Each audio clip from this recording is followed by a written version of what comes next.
All right, guys, we're going over how to reset the oil light in the 2005 Toyota Sequoia. This is the 4.7, I think. It's the V8 model.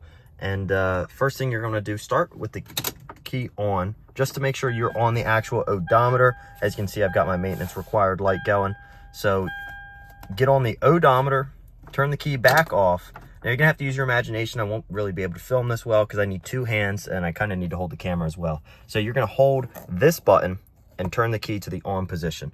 So once we do that, I'll be able to switch over and actually pick you guys back up. So just sit there for a moment, use your imagination. You guys are smart.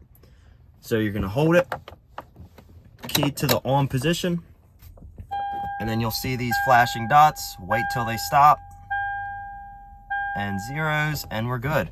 The light is out. Always make sure you start the car. See if the light goes away. It would have been back by now. You can see I got my tire pressure light and the light is still out. That is how you go ahead and reset that oil light on a 2005 Toyota Sequoia 4.7 liter engine. Hopefully this helped out. If you're a lube tech, make sure to subscribe. I got a lot more videos like this for you. And sorry for the lack of uploads. I was in the middle of a Nissan Pathfinder transmission and transfer case. If you guys have ever done one of those, you know that's a pretty big job. So anyway, that's it for me. Have a good one.